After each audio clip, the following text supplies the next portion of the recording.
لاباس.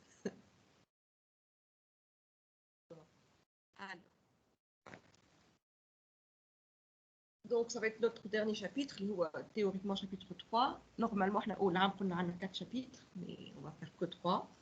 Donc, ça va être le dernier chapitre qui va faire le lien entre tout ce qu'on a appris, entre donc, les chapitres 1 et 2, entre chapitre l'eau, les applications, les valeurs propres, les espaces propres, la diagonalisation, et chapitre 2, le produit scalaire ou Gram-Schmidt, etc. Donc, dans ce chapitre-là, on va faire le lien entre les deux, comment on va appliquer les informations qu'on a apprises pour diagonaliser des matrices d'une manière la plus rapide et la plus facile possible. Donc, ce chapitre-là s'appelle « Réduction des matrices symétriques réelles et endomorphisme adjoint ». Donc, il va se composer, comme le titre l'indique, de deux parties. La réduction des matrices symétriques réelles. Réduction d'une matrice, ça veut dire diagonalisation. La réduire, ça veut dire du moins la diagonaliser, voilà la triangulariser, etc. Donc, créer le maximum de 0. Et endomorphisme adjoint, on va voir plus tard ce que c'est la deuxième partie du cours. Donc, on va commencer par la première partie. On va se mettre dans le cadre, un espace euclidien dimension n supérieure ou égale à 2, et une base, tout ce que je vais dire n'est valable que lorsque je travaille avec une base orthonormée. Si la base n'est pas orthonormée, les définitions ne sont pas les mêmes, les théorèmes ne seront pas les mêmes. Il faut absolument que la base que je considère, l'espace euclidien, les théorèmes qui sont orthonormée. Donc, quand il y a une base quelconque d'un espace euclidien, avant d'attaquer les exercices, il faut absolument transformer cette base de Gram-Schmidt, une base orthonormée de l'espace euclidien, à la base qui n'est pas orthonormée, les résultats ne deviennent plus valables. D'accord? Donc c'est en gras, j'insiste, tout ce que je vais dire n'est valable que quand la base est orthonormée. Donc la définition, quand tu me donnes un endomorphisme de E, et une matrice de cet endomorphisme, mais par rapport à la base orthonormée, donc pas n'importe quelle matrice de l'application linéaire, mais la matrice dans une base orthonormée.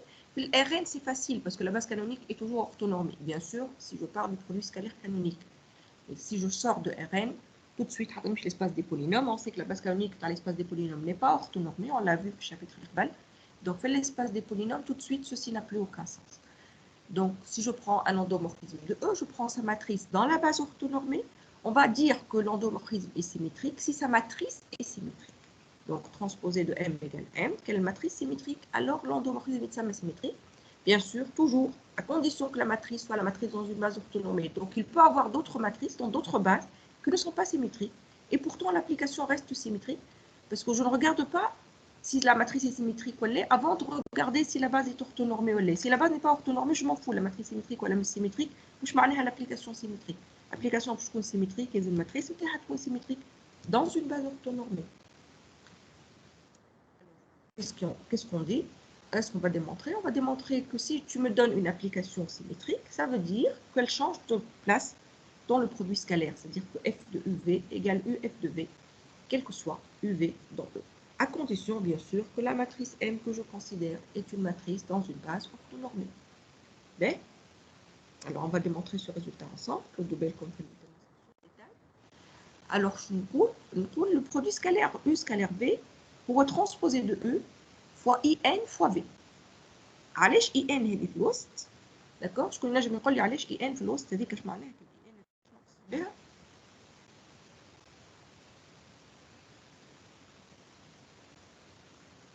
يا ولادك ال IN في الوسط كيف ترانسبوزي دو M fois M واللي هي سيمتريك معناتها ايدنتيتي. لا لا ما تقدرش ترانسبوزي de M fois M ماهيش l'identité. Transposé de M égale M. هذه c'est la matrice du produit scalaire. ما تنساش que le produit scalaire est une forme linéaire symétrique.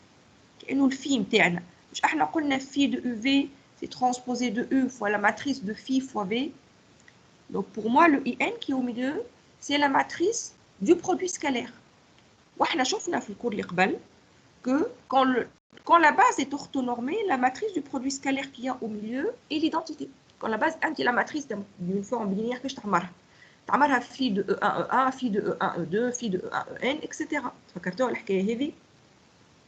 Quand la base est orthonormée, phi ou le phi ou le produit scalaire. Produit scalaire de E1 E1 égale 1, produit scalaire de E1 E2 égale 0, etc. Et donc la matrice qui se trouve au milieu, qui est la matrice de ce produit scalaire-là, c'est exactement IN. Car la base est orthonormée. Quand la base est orthonormée, le produit scalaire, la matrice c'est aussi l'identité. Donc ce qu'il y a au milieu ici, c'est la matrice du produit scalaire. Et donc, au fait, IN est transposée de E fois V. Donc, هذا اللي فسرناه احنا كي قرينا غرام شميت قلنا علاش نحبوا غرام شميت على خاطر كي نجي نخدم برودوي سكالير دو غرام شميت يولي برودوي سكالير سي اكس اكس بريم بلس y بريم بلس z بريم etc. على خاطر il y a plus de matrice au milieu, la matrice devient l'identité. Et donc هنا je me base à fond sur le fait que la base est orthonormée. كي ما جاتش orthonormée نكتب هذه مش صح. Et donc le théorème ما عادش الريزولtat ما عادش هو بيدو.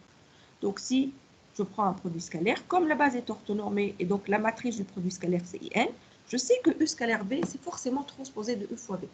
Donc je n'ai F de E V, je vais égal UF de V. C'est comme ça que je vais démontrer qu'elle change de place de produit scalaire. Alors, B définition, F de UV c'est transposé de F de E fois V. N'importe quel UV c'est transposé de E fois V. Donc F de UV c'est transposé de F de UV. F de E c'est M fois E. M c'est la matrice de F. Donc, F de E par M fois E, donc transposé de M fois E fois V. Transposé de M fois E, c'est transposé de E fois transposé de M. Donc, pour les transposés de E, il faut transposer de M fois V. Sauf que transposé de M égale M, parce que la matrice est symétrique. Et donc, transposé de M par M, on est transposé de E fois M fois V. M fois V, c'est la définition de F de V, donc on est transposé de E fois F de V. Transposé de E fois F de V, ça veut dire E sera F de V. Et donc, j'ai montré que F de E, F change de place dans le produit scalaire si la matrice est symétrique. Et le contraire, et le sens l'autre, صحيح. تكتب هذه توصل حتى لهنا, ça vaut ça. تكتب l'autre, ça vaut ça. Si tu veux que les quantités soient égales, il faut absolument que transposé de M soit égal à M. Donc, c'est une équivalence. Si tu veux que F de E, V égale UF de V, il faut que transposé de M fois M soit égal à M, sauf qu'il faut absolument que la matrice soit symétrique. La matrice du produit scalaire par IN. Donc la base est forcément orthonormée. Sinon, cette démonstration ne marche pas. C'est bon? Fahmtouni jusque-là? Oui, madame. ليه؟ دول اللي نقري كان فيها ديلة المكثرين 99% ومعها زوز اخرين. باهي. Alors, ensuite, وين هذا؟ باش نبعد عليه قدام. Ensuite, je vais faire justement, j'ai tellement insisté sur la base orthonormée que je vais vous dire qu'est-ce qui se passe quand la base n'est pas orthonormée. Si on essaie de faire cette même démonstration, sauf que la base n'est pas orthonormée, qu'est-ce qui va se passer? Au lieu d'avoir IN, on va avoir une matrice A qui est la matrice du produit scalaire. Le produit scalaire V, il y a une matrice A. Donc, le petit B, U scalaire V, je vais les transposer de E fois V, je vais les transposer de E fois A fois V. Donc, une démonstration, كل ما عندك IN, هنا باش تحط A. هنا كيف تحط A. هنا باش تحط A. D'accord? كل مرة قدام entre transposé de E fois V, فما A. Et donc, si vous refaites cette démonstration-là, avec une base qui n'est pas orthonormée, au lieu de trouver transposé de M égale M, vous allez transposer de M fois A égale A fois M. D'accord? Quand A est la matrice du produit scalaire dans une base quelconque qui n'est pas orthonormée. Bien sûr, ça ne contredit pas ce qu'on dit, parce que si B est orthonormé, A, toi les IN, tous les transposés de M fois IN égale IN fois N, donc transposé de M fois N. En fait, ça ne veut pas dire que le travail qu'on a fait n'est pas valable dans une base qui n'est pas orthonormée. En fait, ça veut dire que les définitions ne sont pas les mêmes. Pour l'application symétrique, si seulement si transposé de M égale N. Pour l'application symétrique, si seulement si transposé de M fois A égale A fois M, avec A la matrice du produit scalaire. Donc, ça paraît... Je vais faire une notion de symétrie, oui. Avec la base orthonormée, pour que les choses soient évidentes. Elle est symétrique dans le sens sa matrice est symétrique, mais dans une base orthonormée. Mais, qu'est-ce qui se passe pour ces endomorphismes symétriques? À cause de ce résultat qui va en fait résoudre tous nos problèmes. C'est-à-dire le résultat est là où j'allais. Si f est un endomorphisme symétrique, et si je prends deux valeurs propres distinctes de f, lambda 1 différent de lambda 2, je prends les espaces propres E lambda 1, E lambda 2. Donc vous voyez bien, on est déjà chapitre 1, valeur propre, espace propre. Alors, qu'est-ce qu'il me dit, ce résultat? Il me dit que quel que soit l'élément de E lambda 1 que je vais appeler U, quel que soit de l'élément de E lambda 2 que je vais appeler V, U scalaire V égale 0. En fait, il me dit que deux vecteurs propres associés à des valeurs propres différentes sont forcément 2 à 2 orthogonaux. D'accord? Donc, on a des vecteurs qui sont orthogonaux naturellement. On peut trouver une famille de vecteurs orthogonaux. Des vecteurs propres associés à des valeurs propres différentes. On va démontrer ce résultat. Il tient en deux lignes, il est très facile. Si je calcule f de uv, sachant que l'application est symétrique, donc f de uv, c'est u f de v. L'application est symétrique. نعوض f de u par lambda 1u, ou نعوض f de v par lambda 2v.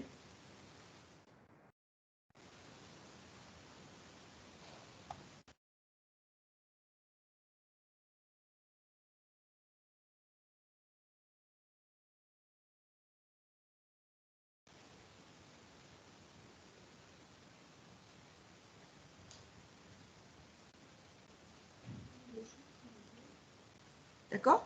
Et donc, quand je remplace f de u par lambda 1u ou f de v par lambda 2v, d'accord? Ça, c'est une forme bilinéaire pour que lambda 1 يخرج برا. Ça, c'est aussi une forme bilinéaire, donc lambda 2 يخرج برا.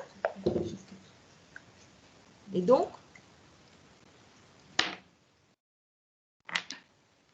comme lambda 1 est différent de lambda 2, alors u scalaire v égale 0. Si on veut que ces deux quantités soient égales, et on sait que lambda 1 est différent de lambda 2, la seule possibilité, c'est que u scalaire v égale 0. Et donc, deux vecteurs propres associés à deux valeurs propres différentes. Si l'application est symétrique, alors ils sont forcément orthogonaux. Conséquence, d'accord, c'est que les matrices symétriques, les valeurs propres ne peuvent pas être complexes. Les racines du polynôme caractéristique, مستحيل يكونوا complexes. Si ceci est vrai, alors si j'ai une valeur propre de A, alors cette valeur propre est forcément réelle. Comment on va démontrer ça? On va prendre une matrice de taille n qui est symétrique. On va prendre son polynôme caractéristique et les dimensions n supérieures ou égales à 2. D'accord? Donc, il a forcément des racines, mais la forme réelle ou la complexe, donc je vais supposer qu'elles sont complexes. D'accord? Je vais prendre lambda, on a fait réelle ou la complexe, donc je trouve complexe. Soit lambda appartenant à C, une valeur propre de A. Je vais prendre son vecteur propre. Le vecteur propre, comme j'ai basculé dans C, le vecteur propre, il va être à coefficient complexe.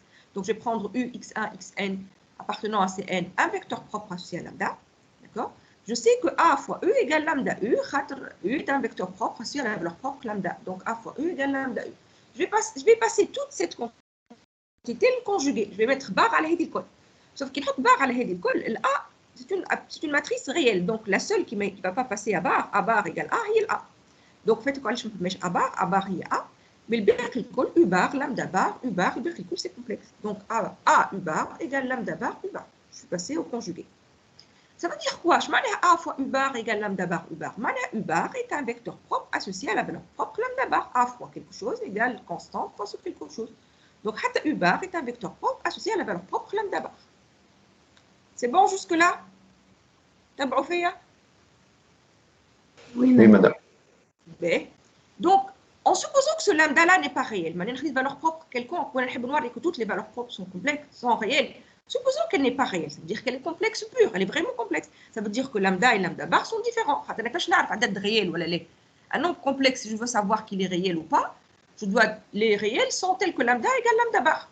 Qui est un nombre réel et tu passes au conjugué, 30 moins i ou la plus i, comme un douche partie imaginaire, puis aura de lambda égale lambda bar. Donc un vrai nombre complexe, son lambda bar est différent de lambda. Donc si je suppose que lambda n'est pas réel, ça veut dire que lambda est différent de lambda bar. Qui نستعمل le résultat اللي قبله هذاك علاش هو conséquence. Conséquence تاع الproposition هذه. يقول لي deux vecteurs propres associés à deux valeurs propres différentes, produit scalaire نتاعهم صفر. Et donc نستعمل البروبريتي اللي قبلها comme lambda est différent de lambda bar. Donc U scalaire U bar يكون صفر. Puisqu'ils sont associés à des valeurs propres différentes. واحد نتاع lambda والآخر نتاع lambda bar ou lambda différent de lambda bar. Qui n'est pas le produit scalaire de U bar. C'est le seul produit des coordonnées.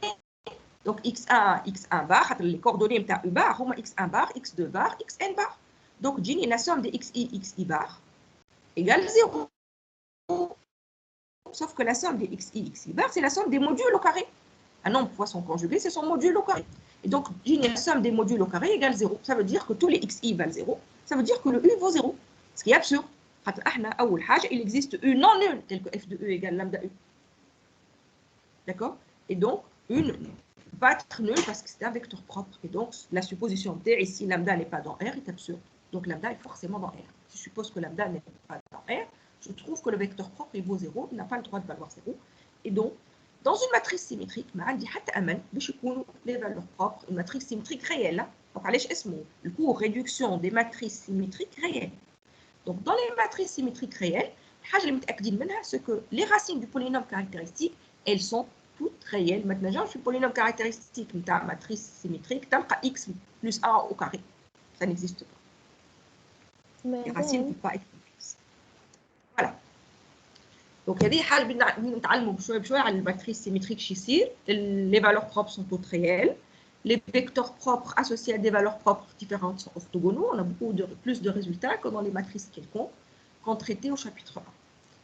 Alors, je vais voir notre résultat maintenant.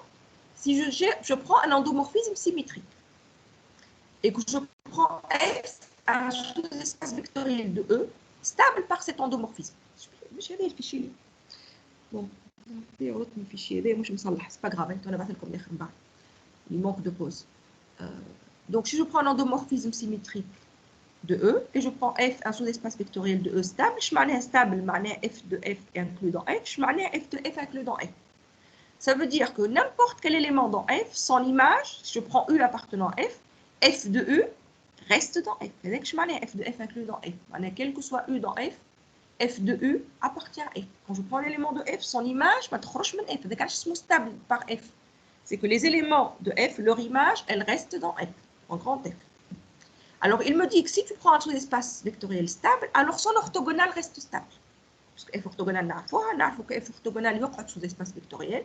Il faut que F orthogonal reste stable, et ceci n'est vrai que dans les endomorphismes symétriques. Si l'endomorphisme n'est pas symétrique, là je vais trouver F stable, ou F orthogonal est stable, alors F symétrique, si F est stable, alors F orthogonal est aussi stable. La démonstration n'est pas difficile non plus.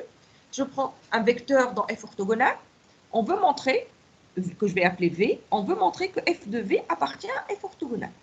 D'accord? C'est comme ça qu'on va démontrer que quelque chose est stable. Je prends un élément dans cet ensemble, je montre que son image ne sort pas de cet ensemble-là. Un élément appartient à F orthogonal.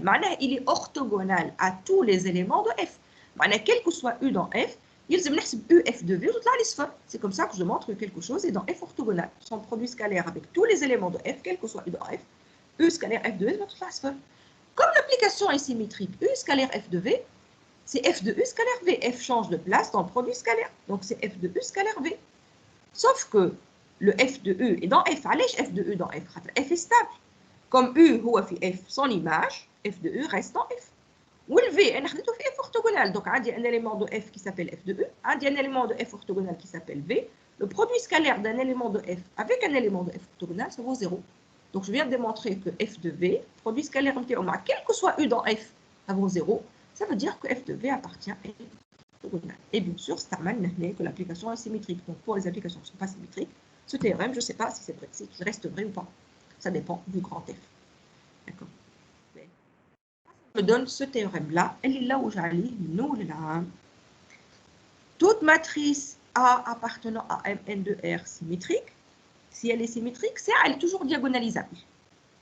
Les matrices symétriques, ما نجمش نقول diagonalisable ولا مش diagonalisable، تنجم تكون triangularisable ولا باش ما نلقاش suffisamment de vecteurs dimension مش صحيحه etc. في les matrices symétriques الكلام هذا ما يصيرش.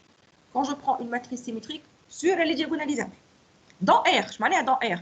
معناها مش dans C، معناها les valeurs propres sont toutes réelles. قلنا بكريك les valeurs propres de matrice symétrique sont réelles. Donc sûre elle est diagonalisable. Sur les valeurs propres نتاعها sont toutes réelles. Et en plus, je peux trouver une base orthonormée de E. Formée de vecteurs propres. Au lieu de trouver n'importe quelle base de vecteurs propres, qui m'a connu au chapitre 1, je trouve une base de vecteurs propres dans laquelle je diagonalise. Cette base de vecteurs propres, elle est forcément orthonormée. D'accord? Je n'ai les conséquences de la base orthonormée. La matrice de passage entre deux bases orthonormées est forcément orthogonale. La base canonique, c'est de Rn, elle est orthonormée. On a pris base d'après ce théorème, qui est formée de vecteurs propres orthonormés. Quand je vais diagonaliser dans cette matrice-là, dans cette base orthonormée, je roule A égale P, D, P moins 1. Sauf que le P, maintenant, il devient une matrice de passage entre deux bases orthonormées. Donc, le P devient une matrice orthogonale. Je m'en ai orthogonale, mais on P moins 1, on transposé de P. Donc, D égale P moins 1 à P, D égale transposé de P à P. Donc, on a une diagonalisation. Une base orthonormée, une base de vecteurs propres, et cette base-là, au lieu de la prendre au hasard, je vais la prendre orthonormée. Donc, au lieu d'écrire A égale P, D, P moins 1, on va écrire A égale P, D transposé de P. D'accord? Mais tout ceci ne marche que dans les cas des matrices symétriques. Alors avant que vous vous posez les questions وتبداو تجريوا في مخاخكم تقول لي علاش مش في les matrices الكل علاش عملنا كان في les matrices symétriques d'accord alors que في اول عام قلت لك on peut le faire pour n'importe quelle matrice خاطر نفكرك اللي انت في البروميير année تعرف que toute matrice s'écrit comme somme d'une matrice symétrique et d'une matrice antisymétrique. D'accord? Et ce cours-là, en fait, existe au but de la matrice antisymétrique, c'est ce qu'on était censé voir au chapitre 4, etc. Et donc, en fait, si je sais diagonaliser les matrices symétriques et que je sais aussi diagonaliser les matrices antisymétriques, je sais diagonaliser n'importe quelle matrice, je sais réduire n'importe quelle matrice. Donc, ce n'est pas grave de se concentrer sur les cas des matrices symétriques, parce que toute matrice s'écrit comme somme d'une matrice symétrique et d'une matrice antisymétrique. Donc, si on sait ce qu'il faut faire pour les matrices symétriques et qu'on est théoriquement censé savoir plus tard ce qu'il faut faire pour les matrices antisymétriques, alors on saura faire pour une matrice quelconque. Donc, ce n'est pas grave de se limiter au cas des matrices symétriques. En fait, on peut toujours se limiter à ce cas-là, plus ou moins. D'accord? Les matrices antisymétriques, ça ressemble beaucoup à ce cours-là, sauf qu'on est dans C. Parce que les matrices antisymétriques, les valeurs pour sont complexes et tout se passe au cas dans C, le produit scalaire pi C, etc. Mais c'est la même chose à peu près. C'est ce qu'on était censé faire plus tard. نرجع للتhéorème هذا. Alors التhéorème هذا مانيش نفهم لكم démonstration كيفاش حطيتها لكم اقراوها pour les gens qui sont intéressés. Ça se fait par récurrence sur la taille de la matrice. Elle est sur 3 pages, donc اقراو la démonstration pour les gens qui sont intéressés. Mais moi je vais appliquer ce résultat-là. Je vais vous montrer comment on fait. C'est maintenant comment on va faire la diagonalisation. كيفاش نرجعوا للchapitre 1. On va diagonaliser, sauf que maintenant on va diagonaliser en tenant compte de cette base orthonormée. Donc la base des vecteurs propres, je vais faire orthonormée. Et donc, au lieu de faire P-1, je vais faire transposer de P. Le cas particulier, si A est une matrice symétrique réelle, quand on le théorème,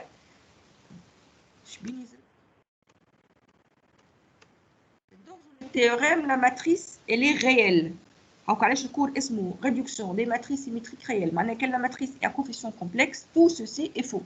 Ça, c'est juste un petit contre-exemple, d'accord? Quand la matrice, elle est symétrique, puisque I pour la diagonale, donc elle est symétrique, sauf qu'elle n'est pas à valeur réelle. D'accord? C'est une matrice symétrique complexe. Si je calcule le polynôme caractéristique de ça, je mets moins x ou moins x. D'accord? Je peux lire 2 moins x fois moins x, moins I au carré, plus 1. Donc je calcule gini x carré moins 2x plus 1, donc x moins 1 au carré. D'accord? Donc, supposons que cette matrice-là va être diagonalisable. Si elle est diagonalisable, ça veut dire que les valeurs propres sont A ou 1. A est une valeur propre double. Donc, quel A, A égale PD, P moins 1, à D, je suis obligé de mettre les valeurs propres. Je mets 1, 1 à diagonale, mais D, je suis l'identité. Donc, si je suppose que ce A est diagonalisable, le D, en même temps, je vais trouver quelle identité. Quand A ou D par identité, je suis P, identité P moins 1. Donc, P, P moins 1, je suis I2. Ce qui est absurde parce que A n'est pas I2. Cette matrice n'est pas diagonalisable. Donc, c'est une matrice symétrique complexe. C'est مستحيل باش هذه تكون diagonalisable parce que c'est les diagonalisable. Donc, D égale identité, ce qui est absurde. D'accord? Donc, les matrices symétriques complexes, moi, je ne te garantis même pas qu'elles sont diagonalisables. Donc, ce théorème-là ne marche pas. Il ne marche que pour les matrices symétriques réelles. Et on va faire 2 exemples. Je vais vous montrer. Quand je fais les 2 exemples, vous avez très bien compris où est le Or, c'est une matrice symétrique réelle, avec 2, 2, 0, 0, 2, 2. L'ex symétrique transposée de A égale A. Vous êtes encore là? Oui, madame. Oui, madame. C'est bon? Bravo.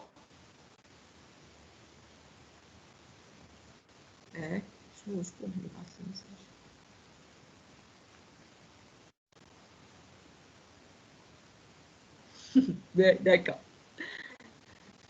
Alors. اولاد حتى اللي كان راقد بربي تنحنح لي شوي نقول له اغسل وجهك يضيع الواحد نحن عوك ها هذه الماتريس سيمتريك حسبت البولينوم كاركتيرستيك تاعها لقيتو 1 موان اكس و 1 بلس اكس و اكس موان 5 داكور باهي نمشي نحسب لي زيسباس كاركتيرستيك لي زيسباس بروبر نتاعها E1 لقيتو فيكت U E-1 فيكت V و E5 فيكت W ça c'est quelque chose que vous savez faire. Donc, je vais aller au chapitre 1, je vais aller au polynôme caractéristique, valeur propre, espace propre, avec un هاربين منه. Mais, توا je نستعمل الكور الجديد نتاع اليوم. الكور شو يقول لي؟ يقول لي مادام الماتريس سيمتريك، alors deux vecteurs propres associés à des valeurs propres différentes, le produit scalaire نتاعهم صفر. هذاك أول théorème دينا به اليوم. Donc je suis sûr que U scalaire V égale 0, خاطر 1 différent de moins 1, que U scalaire W égale 0, خاطر 1 différent de 5, ou que V scalaire W égale 0, خاطر moins 1 différent de 5, mais parce que la matrice est symétrique. Donc la matrice est symétrique, les vecteurs propres associés à des valeurs propres différentes sont 2 à 2 orthogonaux. Donc, moi, les vecteurs propres forment une base. Donc, je sais que UVW est une base. Et là, normalement, quand chapitre 1, quand je diagonalise par rapport à cette base-là, tout. D'accord? Au lieu de diagonaliser par rapport à cette base-là, je vais diviser par les normes. Je vais U sur norme de U, V sur norme de V, W sur norme de V. Qu'est-ce que j'obtiens? Je t'aurai de base, bien sûr, j'ai rien changé, j'ai multiplié par un scalaire. Sauf que ça va devenir une base orthonormée. On a 2 à 2 orthogonaux, donc je les ai normés. Je suis le colonne de norme 1, donc j'ai trouvé une base orthonormée. La base orthonormée, elle est restée formée de vecteurs propres. Madame U, vecteur propre, U fois quelque chose, il y aura de vecteur propre. V sur norme de V, vecteur propre. W sur norme de W, vecteur propre. Et donc ça, c'est une base, c'est une nouvelle base formée de vecteurs propres, mais sauf que c'est une base orthonormée. Je vais la base orthonormée. La matrice de passage entre la base canonique et la base des vecteurs propres, au lieu d'être n'importe quoi, maintenant c'est une matrice de passage entre deux bases orthonormées. Et la matrice de passage entre deux bases orthonormées est une matrice orthogonale. Transposée de P-1 égale transposée de P. Donc, il faut que A égale PD P-1, que A égale PD transposée de P. Et donc, j'ai diagonalisé A qui m'a avec les valeurs propres, les vecteurs propres. Donc, mais au lieu de prendre tous les vecteurs propres, U, V, W, les frites, je les ai normés pour les rendre orthonormés. Et j'ai maintenant le droit d'écrire A égale PD transposé de P. Dès qu'il a, c'est la matrice qui fait à diagonale les valeurs propres, donc 1, moins 1, 5. Sauf que fait le P, au lieu d'écrire E, niveau moins 1, 0, 1, j'ai cherché norme de E, qui est racine de 2, et j'ai divisé par racine de 2. Donc moins 1 sur racine de 2, 0, racine de 2. Norme de V égale racine de 3. Donc, c'est 1 sur racine de 3, moins 1 sur racine de 3, 1 sur racine de 3. Kif, kif, norme de W égale 6, racine de 6, 1 au carré plus 2 au carré plus 1 au carré, ça fait 6, donc c'est racine de 6. Donc, 1 sur racine de 6, 2 sur racine de 6, 1 sur racine de 6. Maintenant, ça, c'est la matrice de passage que je vais considérer. C'est vrai que la matrice de passage, la matrice de passage, l'école a des entiers, sauf que, il y a calcul d'inverse. Transposé P-1 égale transposé de P. Donc, Narda, il y a une matrice de passage, je fais des racines, mais je vais gagner le fait que je ne vais pas calculer l'inverse de P et je vais écrire A égale P D transposé de P. Voilà.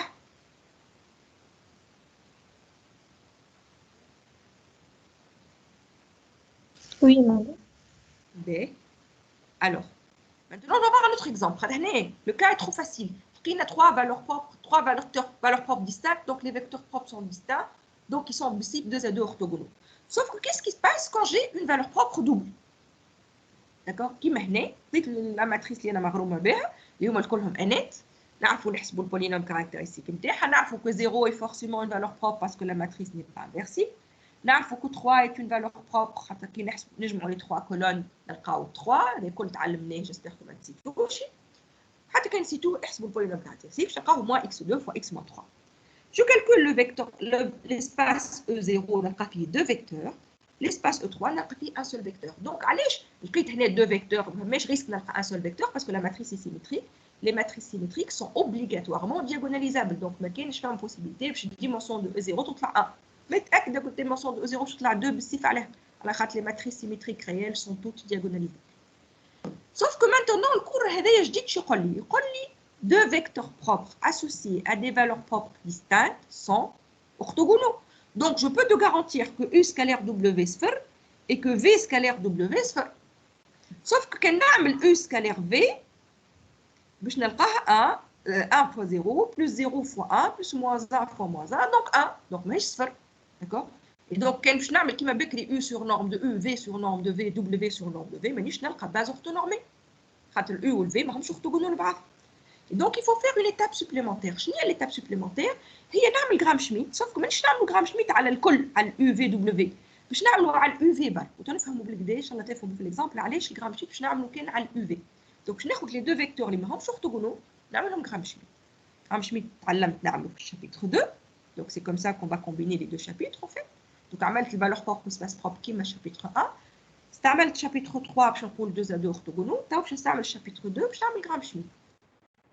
W1 هي U sur norme de U. Norme de U égale racine de 2. Donc tout là 1 sur racine de 0 moins 1 sur racine de 2. هذه التخلبيزه في بالي صلحتها mais bon j'ai le mauvais fichier. Donc ça c'est Y2, V moins V scalaire W1 fois W1. J'ai fait le calcul, Y2 sur norme de Y2, c'est la formule de Y2 divisé par Y2. J'ai trouvé moins 1 sur racine de 6, 2 sur racine de 6, 1 sur racine de 6. W3, je l'ai juste normé. Et je me dis, moi, que cette nouvelle base, W1, W2, W3, est une base orthonormée formée de vecteurs propres. Et c'est ça ce que je vais essayer d'expliquer. Je l'avais écrit, mais je n'ai pas le bon fichier aujourd'hui. Pourquoi cette nouvelle base est une base orthonormée? Si j'arrive à démontrer ça, bien sûr, dans cette base orthonormée, il faut que A égale PD, P moins 1, A égale PD transposé de P. C'est une base orthonormée, donc P moins 1, on va transposer de P. La diagonale fait les valeurs propres, Martine 0, bala 3, ou le P fait les vecteurs propres, W1, W2, W3. Alors pourquoi celle-ci est une nouvelle base orthonormée? هذا نحب تفهموني بالكلام parce que je vais لكم في الفيشيه مكتوب. انا عملت Gram Schmidt على زوز W1 W2 كيفاش عملت؟ W1 صنعته à partir de U. Donc madame U appartient à E0 حتى W1 appartient à E0. Donc حتى W1 يقعد vecteur propre associé à la valeur propre 0. كيف Y2 كيفاش صنعته à partir de V et de W1 معناها à partir de V et de U. V et U appartiennent زوز ل E0 donc W2 قعد في E0. Et donc, le V1, quand UV appartient à E0, alors leur Gram Schmidt W1, W2, قاعد في E0. وهذه قلناها البارح في l'exercice. D'accord? Donc, W1, W2 قاعدوا في E0. Sauf qu'ils sont orthonormés, ils sont orthogonaux. Gram Schmidt W1 scalaire W2 égale 0, ou norme W1 égale 1, ou norme de W2 égale 1. Et donc, W1, W2, il appartient à E0, ils forment une base orthonormée de E0. D'accord? Et donc, en fait, ce que j'ai fait, c'est que j'ai transformé la base UV de E0, qui est une base quelconque, en une base W1, W2, qui est une base orthonormée de E0. Maintenant, le fait que W1, W2 appartiennent à E0, ils sont forcément orthogonaux à W3. W1 scalaire W3 égale 0, et W2 scalaire W3 égale 0. Pourquoi? Parce que, مش خاطر W3 جاي من Gram Schmidt، ما عملتوش معاهم W3، ما دخلتوش في Gram Schmidt، خليته على جنب. À la khater, W1 est un vecteur propre associé à E0 ou W3 est un vecteur propre associé à 3. Deux vecteurs propres associés à deux valeurs propres différentes sont 0. Donc, je sais que W1 scalaire W2 égale 0 de Gram Schmidt et je sais que W1 scalaire W3 égale 0 à khater associé à des valeurs propres différentes. Je sais que W2 scalaire W3 égale 0 à la khater associé à des valeurs propres différentes. Et donc, comme ça, j'ai obtenu trois vecteurs. هذوما des vecteurs propres نتاع E0. Voilà où je l'ai normé, mais il reste vecteur propre associé à la valeur propre 3. Ils sont deux ados orthogonaux, ils sont de norme tous 3, les trois de norme 1. Et donc, j'ai obtenu une base orthonormée de R3 formée de vecteurs propres. Dans cette base-là, si je diagonalise, je vais obtenir que A égale PD P moins 1, A égale PD transposé de P. Donc, je n'ai en jeu. Globalement, je vais TD, donc même si vous trouvez que c'est trop rapide, on va le faire plusieurs fois, ne vous inquiétez pas. Supposons que je suis dans R4. Oralement. Je suis dans R4. J'ai deux valeurs, j'ai quatre valeurs propres distinctes. Lambda 1, lambda différent de lambda 2, différent de lambda 3, différent de lambda 4. كل واحد له وجه vecteur propre نتاعو U1, U2, U3, U4. متأكدة que les vecteurs propres sont deux ados orthogonaux parce que les valeurs propres sont distinctes.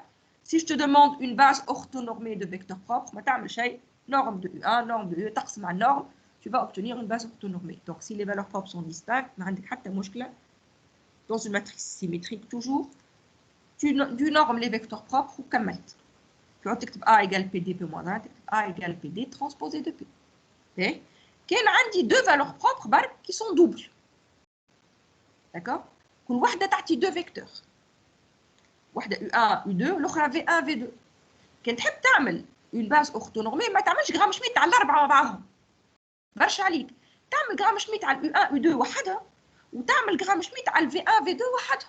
كي تعمل Gram Schmidt على U1, U2 وحدهم باش يقعدوا dans l'espace propre E lambda 1 باش يوليو base orthonormée. كي تعمل Gram Schmidt على V1, V2 وحدهم باش يقعدوا dans l'espace propre E lambda 2 mais ils vont devenir orthonormés. Donc, tu vas obtenir une base orthonormée de E lambda 1, une autre base orthonormée de E lambda 2, sauf que le théorème de cours, il roule deux vecteurs propres associés à des valeurs propres différentes, vont te garantir que les deux bases, E lambda 1 ou E lambda 2, sont orthogonales بين بعضهم. Donc, في الآخر بتحصل 4 vecteurs, 2 à 2 orthogonaux, ou le colonne de norme 1, donc je trace le base orthonormée. Donc, tu as le Gram Schmidt à les 4 vecteurs de la matrice. Tu as le Gram Schmidt pour quel espace propre tu as واحد. هذوم زوز وهذوم زوز. 12 Gram Schmidt, 12 barres, c'est facile. Et donc, tu obtiens une base orthonormée. حالة ثالثة شنو هي؟ واحد valeur propre je تعطي 3 vecteurs, valeur propre je تعطي un seul vecteur. Les 3 vecteurs نتاع الvaleur propre كلهم باش نعملهم Gram Schmidt 3 مرات باش نردهم base orthonormée. والvecteur اللي قاعد وحده je vais juste le normer. Quand je le norme, il devient une base orthonormée. Et donc, en fait, on va faire Gram Schmidt. Mais il faut que je dimension de la matrice, on va faire Gram Schmidt à la base orthonormée, le col mab'aha. Je vais Gram Schmidt, espace propre par espace propre. Donc, il ne va pas avoir trop de calculs, contrairement à ce qu'on s'imagine, parce que les Gram Schmidt vont être dans les espaces propres, pas dans Rn le col. Et on va comme ça pouvoir diagonaliser dans une base orthonormée et écrire A égale PD transposé de P. Donc, ça, c'est la première partie de notre cours. Comment on va diagonaliser une matrice symétrique réelle en utilisant ce qu'on a vu dans le chapitre 2 et les petits résultats d'aujourd'hui. C'est comme ça qu'on va faire. Tu vas remettre l'exemple TD. On va le refaire Bachamarat fait TD, donc ne vous inquiétez pas, même si vous paraît un peu rapide, on va refaire tout ça. Et on va refaire tout ça dans le TD. Voilà. Donc ça, c'est la première partie de mon cours. Et maintenant, je vais passer à la deuxième partie qui est la... Oui. بليت نجم تفكرنا في صافي كيف عرفنا اللي 0 و 3 سي دي فالور بروبر طول عرفنا نسيت هذيك الحكايه استنى تنقل نرجع لك الماتريس هذه ني با انفيرسيبل صحيح ولا déterminant de A égale 0 puisque عندها deux lignes qui sont égales ou la deux colonnes qui sont égales.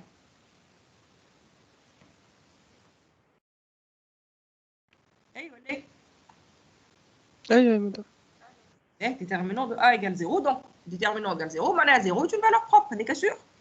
باهي تو كي تاخذ لي كولون تسميهم C1 C2 C3 d'accord وتعمل في الكولون الاولى تعمل C1 plus C2 plus C3 bien sûr تعمل polynôme caractéristique donc 1 moins x 1 moins x 1 moins x à diagonale d'accord تجمع بعد في البولينوم كاركتيرستيك في الديترمينون تجمع C1 plus C2 plus C3 باش يجيك 3 moins x 3 moins x 3 moins x في الكولون الاول et donc je travaille 3 moins x en facteur ce qui te dit que 3 est une valeur propre que 3 moins x traite en facteur. Ça on l'a déjà dit, نرجع نشوف القضيه تلقى. في الصوت j'ai l'impression que vous entendez bien.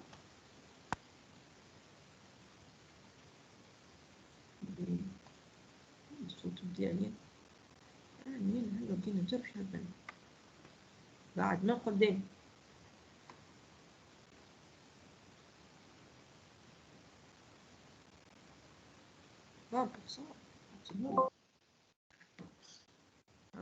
منعرفش كان مني ولا من الكونيكسيون مادام مش نسمع فيك مليح اما ان توكا واضحه ليكسبليكاسيون ميرسي. نعاود لك ولا سمعتك لا هاني قويت الصوت من هنا الصوت كان 20%. D'accord. Ben, ok. Donc maintenant on va passer à la deuxième partie qui est endomorphisme adjoint. Elle est un peu plus théorique, donc elle est calculatoire. Elle va concerner les polynômes caractéristiques et le chapitre 1 lié avec le chapitre 2. Et maintenant, on va voir autre chose complètement différent, mais qui utilise quand même le produit scalaire, qui est encore une conséquence du chapitre 2, qui est ce qu'on appelle les endomorphismes adjoints. D'accord? Ben, ركزوا لي مور. Je vais faire juste une petite remarque. حاجة قديمة تعرفوها باش نوريه لكم. C'est ce qu'on va essayer de généraliser. Donc, ce résultat-là qui paraît facile, on va voir qu'il existe tout le temps. Je vais prendre une application linéaire de Rn dans R, ce qu'on appelle une forme linéaire. Une application de Rn dans R qui va les déterminants. Déterminant est une application de Rn dans R. De Rn. De Rn croix Rn dans R. Même chose. Et on va prendre la base canonique de Rn, quand je vais appeler E1 en Rn. Je vais, cette matrice-là, application linéaire, je vais écrire sa matrice par rapport à la base canonique de l'espace de départ. R, la base est formée par un seul vecteur, le vecteur A. D'accord? Donc, je vais la base canonique de Rn, je vais la base canonique de R. Base canonique de R est 1. quand je vais écrire la matrice, c'est que tu vas être une matrice de taille, une ligne, n colonnes. D'accord? Je crois f de E1, f de E2, f de n en fonction de 1. Et donc, je dis qu'une matrice, une ligne, n colonnes. Il fait A1, AN, que je vais appeler A. Cet élément-là, A1, AN, je vais l'appeler A appartenant à Rn. On dit que phi de E égale matrice fois U. Donc, matrice, c'est un élément de Rn. Donc, phi de E égale A fois U. H connaît A1 fois N, ou le U, je dis pour U1, UN. Donc, qui est phi de U, je dis que AU1 plus A2U2 plus ANUN, donc je dis que somme des AUI. اللي هو بالنسبه لي c'est le produit scalaire A fois U. معناها pour une application linéaire qui va de Rn dans R, tu peux trouver un élément de Rn qui s'appelle A fixé, اللي هو في الحقيقه il représente la matrice dans les bases canoniques, tel que l'image de n'importe quel U par cette application linéaire, c'est le produit scalaire de A avec U. Donc les applications linéaires de Rn dans R sont des produits scalaires avec un élément fixe qui s'appelle petit a. D'accord? En plus, ce petit a-là, il est dans l'orthogonale du noyau. Pourquoi il est dans l'orthogonale du noyau? Donc, n'importe quel élément de Rn, c'est un élément qui est dans quart de phi orthogonal. Quart de phi est un sous-espace vectoriel. Donc, ça met grand F, un orthogonal F orthogonal, et cet élément petit a appartient à quart de phi orthogonal. Un élément U appartenant à quart de phi, il est dans quart de phi orthogonal, mais son produit scalaire avec n'importe quel élément de quart de phi égale 0. Et ça, c'est logique. Quand tu as A scalaire U, ça vaut f de phi de U. Et comme U il appartient à quart de phi de U égale 0. Donc, tu trouves que A scalaire U égale 0, quel que soit U appartenant à quart de phi. Donc, ce A-là que je cherche, qui représente le produit scalaire, il est précisément, pas dans Rn, il est précisément dans l'orthogonale du noyau de cet endomorphisme-là. D'accord? Donc ça, c'est juste une petite astuce pour vous montrer qu'est-ce qui se passe dans le cas le plus facile quand l'application va de Rn dans R. C'est ce que je vais essayer de généraliser pour définir cette notion d'endomorphisme adjoint. Donc, qu'est-ce que je vais faire? Regardez ce que je vais faire. Je vais prendre un espace euclidien de dimension n dans. Alors, je vais prendre une application linéaire, l'application linéaire de E dans R. D'accord? Le E dans R se note toujours le math E étoile. Théorème d'Es ou théorème de Ries. Donc, je vais prendre une application linéaire de E dans R, que je note E étoile. Alors, il existe un unique élément A dans E. Plus précisément qu'un Bekri, A, il n'est pas dans E, mais il est dans le noyau de quart de phi orthogonal, tel que, quel que soit U dans E, phi de E égale A scalaire U. Donc, ce que j'ai pu faire pour Rn, je peux le faire pour n'importe quel espace euclidien, en fait. Quand tu prends une application linéaire de E dans R, ce qu'on note E étoile, alors cette application linéaire s'écrit toujours sous la forme d'un produit scalaire avec un élément fixe qui s'appelle A, d'accord, qui est dans quart de phi orthogonal. Donc, phi de E, c'est toujours A scalaire. D'accord. Ça, c'est la preuve. On va regarder la preuve ensemble. J'espère essayer de comprendre la preuve, mais après, ce qui m'intéresse, c'est la pratique. Donc, je vais prendre im de phi, le noyau de cette application linéaire. C'est un sous-espace vectoriel. Il est inclus dans l'espace d'arrivée, le R. Il y a dimension 1. Donc, dimension de im de phi, il y a m à 0, il y a m à 1, parce qu'elle est inclue dans R. Si im de phi égale 0, ça veut dire que phi égale 0. Je m'en im de phi égale 0. M'en phi de E égale 0, quel que soit E. Ça veut dire que l'application phi égale 0. Ça veut dire que le A, c'est ce phi de E égale 0, c'est 0 scalaire E. Donc, si im de phi égale 0, le A, c'est l'élément neutre de E, tout simplement.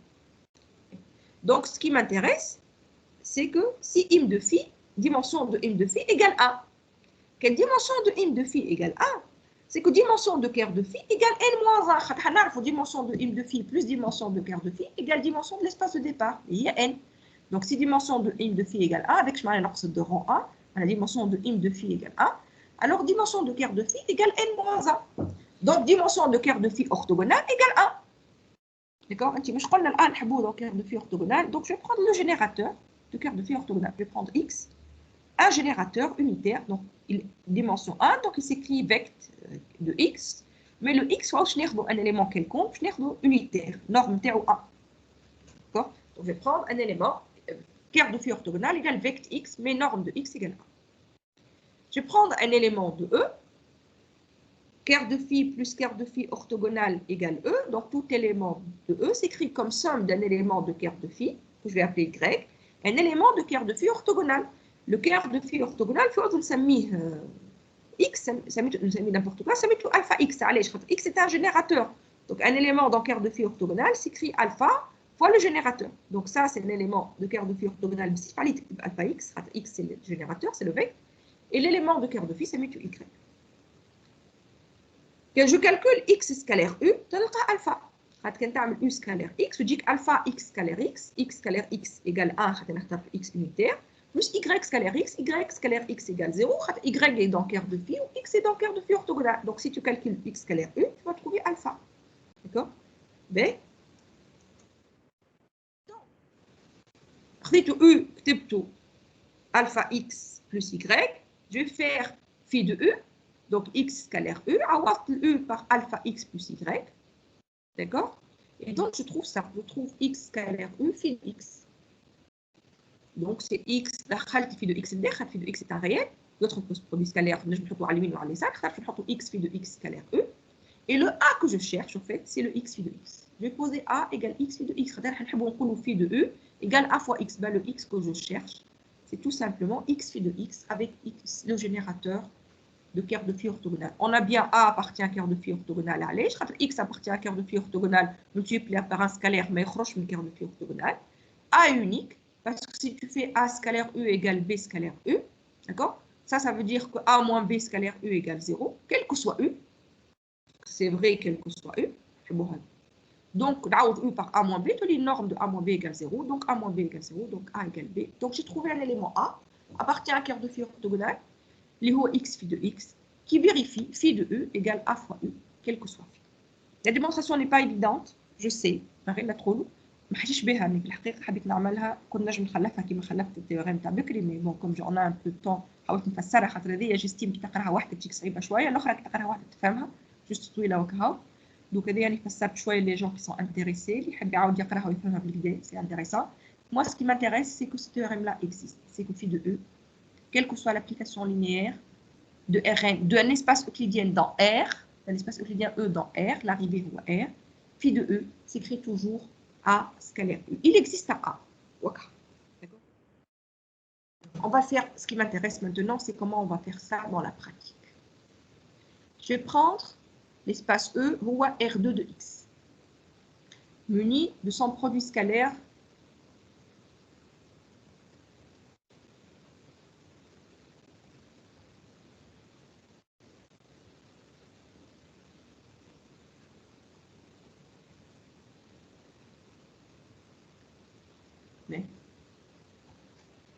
muni du produit scalaire canonique de R2 de X. Le produit scalaire canonique de R2 de X ou à l'intégrale.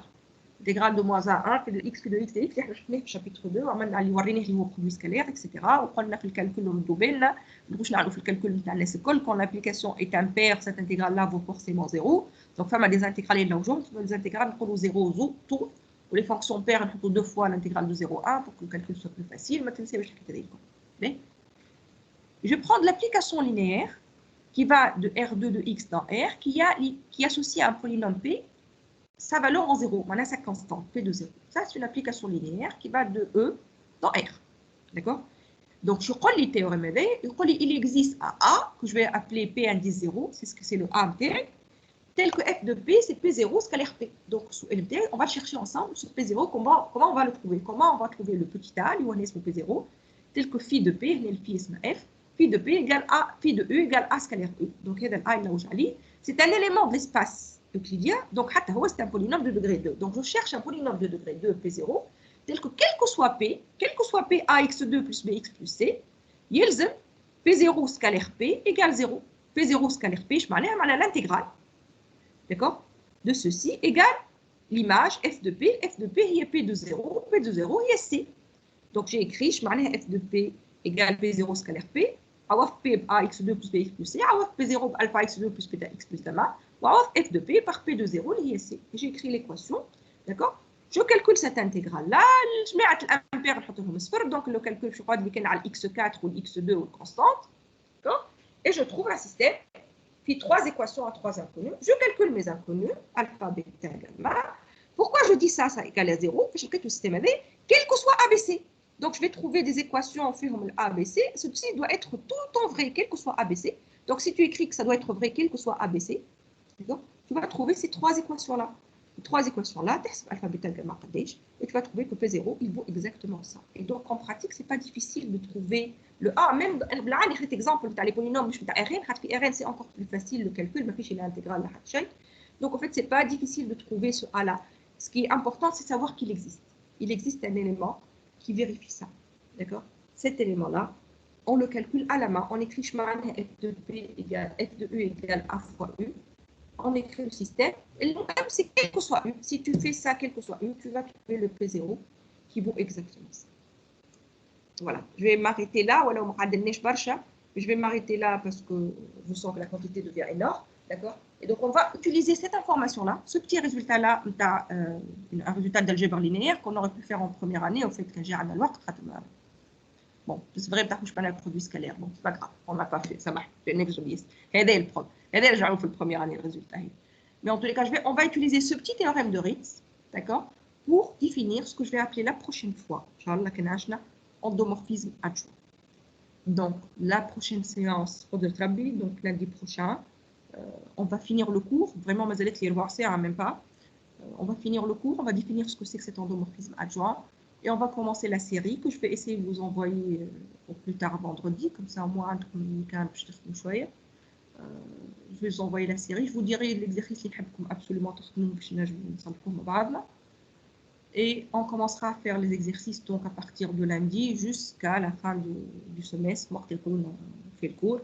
Donc on fera des exercices, des anciens examens ensemble.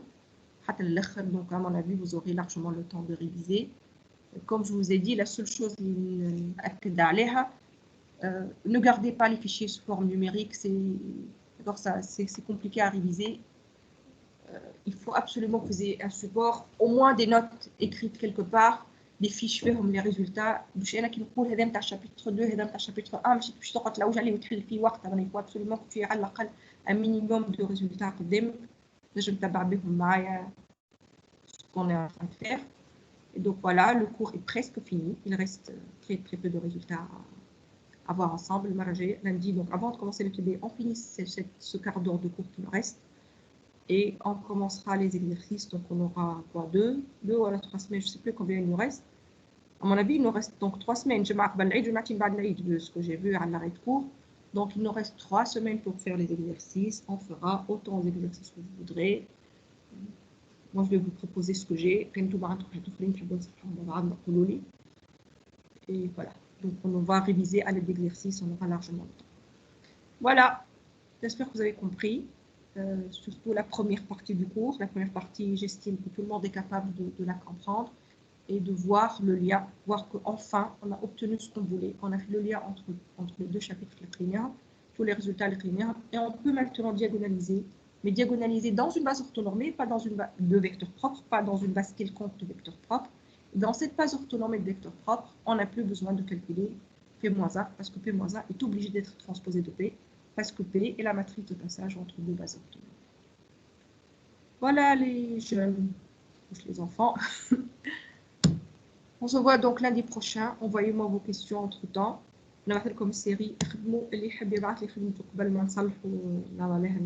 Avec plaisir. Voilà, c'est tout ce que j'ai à vous dire. Si vous avez des questions. Merci, on va arrêter là pour... Oui, الكور قلت لنا عندك في شيء آخر اسكو القديم فيه اللي هبطوا لنا لا نحكي هذا اللي قاري به اليوم. صلحته انا ما حليتش في شيء اللي مصلح. دونك الكور هذا جست نبعث لكم هو انا نبعث لكم فيه اكثر تفسير ومكتوب منظم اكثر شويه من هكا. في الشيء اللي بعثته ما نبعث لكم حاجه كنت متاكده من هذيك الفيرسيون نحبكم تاخذوها. اوكي دونك اللي بعثته نسيت هذاك امور واضحه. نحكي على هذا مش نبعثه في السويت نبعثوش من العشيه على خاطر مش هذا الشيء اللي يعين فيكم. داكور فوالا شيء طيبه على ندي ان شاء الله. سلامة مدام.